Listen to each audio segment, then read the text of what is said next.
کبھی آپ نے دونوں کو گفتگو کرتے ہوئے دیکھا ہے، نازکی صاحب اور ہاشمی صاحب اس کو؟ گفتگو کو یہاں نہ کہلوائیں تو بہتر ہے۔ گفتگو بہت بار سنی ہے ان کی، بہت بہت غزل نہ پڑھنی چھیا۔ ان کا یہ کہنا یہ پڑھنی چھیا، وہ خجل کرتے تھے۔ میں نے میر غلام رسول نازکی صاحب کو ایک دن بلایا تھا ایک ٹاک کے لیے۔ میں ملا، میں نے آپ کو کہا آپ تشریف رکھیے، میں ابھی اوپر ایک ریکارڈ ہے وہ ختم کر کے آتا ہوں۔ مجھے تھوڑی دیر ہو گئی، وہ اتنا غصہ ہو گئے، اتنا خفا ہو گئے، انہوں نے اسکرپٹ کو یوں کر کے پھاڑ دیا، میں نہیں آؤں گا بھائی، نے دوبارہ۔ تو اس کے بعد چلو چلو ریکارڈنگ کرتے ہیں۔ میں نے کہا اسکرپٹ تو پھاڑ دی انہوں نے، اب ریکارڈ کیا کریں گے؟ آپ یقین نہیں کریں گے، ہے اور ہاں کا، ہاں اور ہوں کا فرق نہیں ہوا۔ ایکسٹمپور انہوں نے پوری تقریر کر دی وہاں پہ 12 منٹ کی۔ آج کل دیکھیں گے آپ، جب کوئی انٹرویو کرتا ہے کسی سے زبردستی وہ ڈانٹتا ہے، نہیں گھستا ہے وہاں پہ، نہیں میں پترکار ہوں، میں صحافی ہوں، میں وہ نہ، ایسا کچھ نہیں ہے۔ شہربین تو ہے اس وقت، وہ زیادہ تر نیوز پہ مبنی ہے اور نیوز فارمیٹ میں ہی ہے، لیکن زونڈب کی خوبی یہ تھی کہ وہ ایک گفتگو ہوتی تھی جو گھر میں بیٹھا ہر فرد اس کے ساتھ اپنے آپ کو وابستہ کرتا تھا۔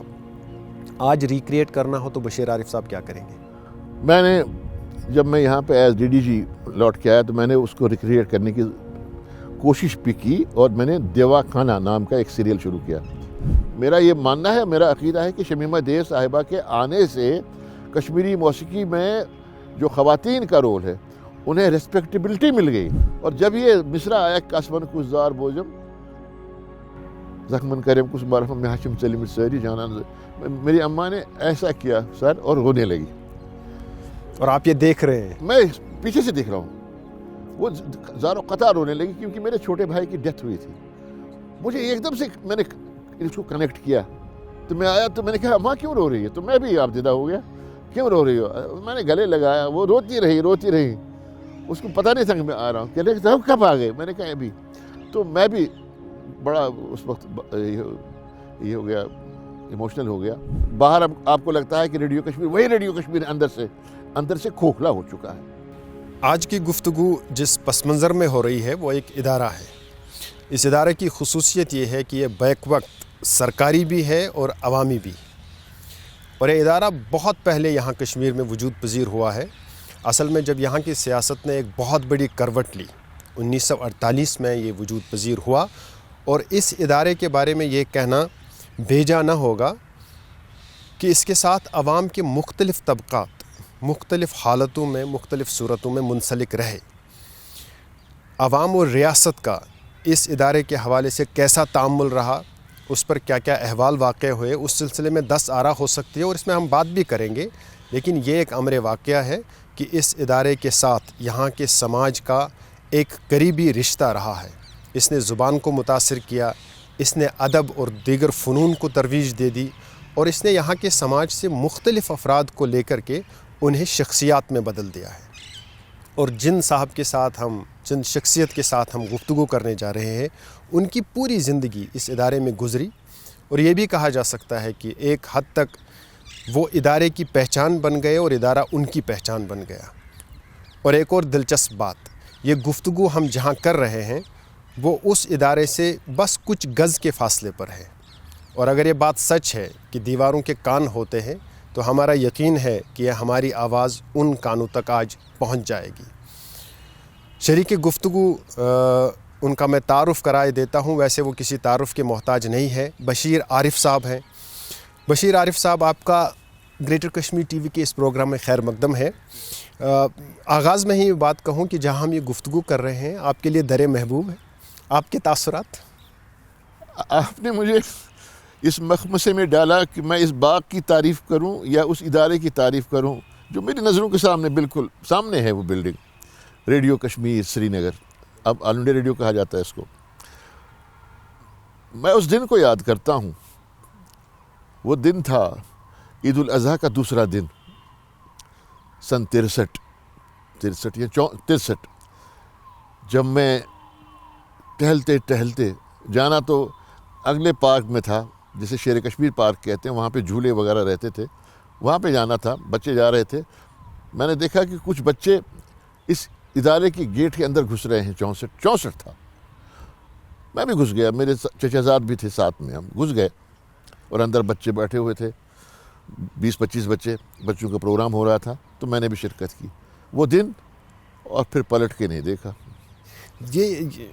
یہ بڑی ایک دلچسپ سی بات ہے کہ ہم عمومی طور پر ہم دیکھتے ہیں کہ انسان اداروں کا حصہ بن جاتا ہے, کسی ایگزام میں بیٹھے, کوئی امتحان پاس کیا, یا کوئی ایک لمبی تعلیم کا سلسلہ ہوتا ہے جس کی انتہا پر آپ کسی ادارے کا حصہ بنتے ہیں, لیکن یہاں آپ ٹہلتے ٹہلتے جاتے ہیں, اس ادارے میں پہنچ جاتے ہیں اور پھر اس ادارے کا حصہ بن جاتے ہیں. اس سفر کے بارے میں تو ہم بات کریں گے, لیکن سب سے پہلی بات جو ہم جاننا چاہیں گے, جو ہمارے ناظرین بھی جاننا چاہیں گے, جب آپ بچپن میں اس ادارے کا حصہ بنے وہ ایک جذباتی سا لگاؤ ہوتا ہے, لیکن رفتہ رفتہ جب آپ کے ذہن کی نشوونما ہوئی, آپ کے اندر ایک ادیب نشوونما پایا, آپ کے اندر ایک ذہنی بلوغت پیدا ہوئی. بچپن میں جس حیثیت سے آپ اس ادارے کو دیکھتے تھے, جو جذباتی ہم آہنگی اور وابستگی اس کے ساتھ تھی, اس میں کیا فرق نمایاں ہوتا چلا گیا؟ فرق نہیں کہیں گے اسے کہیں گے تبدیلی. میں ایک چائلڈ آرٹسٹ کی حیثیت سے اس ادارے میں آیا, اور دھیرے دھیرے اساتذہ سے میں سبق لیتا رہا, کچھ دیکھ کے, کچھ سمجھا کے. اور سب سے پہلے میرے جو استاد ہیں اس فیلڈ میں وہ تھے مرحوم سومناتھ سادھو, اللہ ان کو سرگ میں جگہ دے. وہ کیا آدمی تھا, کیا فرشتہ صفت آدمی. وہ شفقت سے سمجھاتے تھے, سکھاتے تھے, اور ان کی دیکھ ریکھ میں میں سمجھ لیجیے براڈ کاسٹنگ میں جوان ہوا. اور اس کے بعد میں وہیں پہ ملازم ہوا, یونیورسٹی کی تعلیم حاصل کرنے کے بعد. وہیں پر پھر میں پروگرام آفیسر بھی بنا, اور وہیں پر میں نے IBS کا امتحان دیا, انٹرویو دے دیا, وہاں پہ میں پاس ہو گیا اور میں ڈائریکٹر ہو گیا. تو سلسلہ آگے بڑھتا گیا. اور اس بیچ جس حیثیت میں نے ریڈیو کشمیر کی خدمت کی, میں سکرپٹ رائٹر رہا, میں پروگرام آفیسر رہا, میں اسٹیشن ڈائریکٹر رہا, تو ہر لحاظ سے مجھے تسلی ہے کہ میں نے جو کیا وہ بالکل صحیح تھا. بشیر صاحب, میں جاننا چاہوں گا, ہمارے لیے کسی بھی ادارے میں کام کرنا اصل میں ایک انتظامی امر ہوتا ہے, جو بھی ہم یہاں دیکھتے ہیں. لیکن ریڈیو کشمیر کے بارے میں جب بھی گفتگو کرتے ہیں, اور آپ جیسے لوگ جو پہلے سے بچپن سے اس کے ساتھ وابستہ رہے, ان کے لیے یوں لگتا ہے کہ ایک درسگاہ تھی, جہاں ان کی ذہنی نشوونما بھی ہوئی, جہاں انہوں نے, اگر یوں بھی کہا جائے گا کہ ایک حد تک پڑھنا لکھنا بھی سیکھا, اور ان کے اندر جو ذاتی صلاحیتیں تھیں وہ بھی نکھر کر سامنے آ گئی. اس درسگاہ جیسی ماحول کا اگر آپ کو ایک نقشہ کھینچنا ہو, جہاں ایک طرف سومناتھ سادھو بیٹھے ہوئے ہیں, میر غلام رسول نازکی صاحب بیٹھے ہوئے ہیں, ادھر اختر محی الدین صاحب بھی کسی نہ کسی حیثیت سے وابستہ ہے, علی محمد لون صاحب بڑے قلم کار, ڈرامہ نویس ہے, جن کے ادب اور فن کے بارے میں کوئی کلام نہیں ہے, تو وہاں ان کی آغوش تربیت میں بیٹھ کر آپ کیسا محسوس کرتے تھے اور کس طرح استفادہ کرتے تھے؟ پوچھئے, آپ نے مجھے وہاں پہنچا دیا, کچھ مت پوچھئے. وہ عالمی عجب تھا, ذرا اس کا ایک نقشہ کھینچیے. وہ عالمی عجب تھا. میں آپ کو بتا دوں کہ شہر میں جو کچھ پڑھے لکھے لوگ, ذہین لوگ, جو شغف رکھتے تھے علم و ادب سے, وہ اگر کبھی ان کا دل کچھ غمزدہ رہتا تھا, وہ کہتے تھے کہاں جایا جائے جہاں پہ تھوڑی سی تسلی, جہاں پہ تھوڑا سا سکون میسر ہوں. وہ ریڈیو کشمیر آتے تھے. ریڈیو کشمیر گھستے ہی ایک کمرے میں میر غلام رسول نازکی, ایک کمرے میں پران کشور, ایک کمرے میں سومناتھ سادھو, ایک کمرے میں پشکر بھان, ایک کمرے میں بھجن سوپوری, ایک کمرے میں کیا کہتے بشیر بٹ, ایک کمرے میں کیا کہتے برق صاحب, ایک کمرے میں فاروق نازکی, ایسے مہان لوگ, ایک کمرے میں غلام حسن اعجاز, ایسے علی محمد, ایسے لوگ. کئی لوگوں کو بھی آپ یہاں بھول جاؤں گا, تو یہ مطلب نہیں کہ ان کا کام نہیں رہا, ان کا رول نہیں رہا. ایسا لگتا تھا کہ ایک بہت بڑے ادارے میں آئے. فلسفے پہ بات ہو تو آپ کو سامنے لوگ ہیں, علم و ادب پہ بات ہو تو ہیں, شعر و شاعری کی بات ہو تو وہیں پہ ہیں, طب پہ بات ہو, علم طب, تو وہ بھی کھڑے ہیں لوگ, کھڑے ہیں لوگ, موجود ہیں لوگ. اور ایسے ٹیلنٹڈ لوگ آیا کرتے تھے, ایسے مجے ہوئے کلاکار, فنکار, علی محمد لون, اختر محی الدین, امین کامل, مرزا غلام رسول بیگ عارف, محی الدین حاجنی, کیا کہتے ہیں غلام نبی فراق, رحمان راہی, بڑے عالم لوگ, عالم لوگ آتے تھے اور ایک انجمن رہتی تھی سجی ہوئی.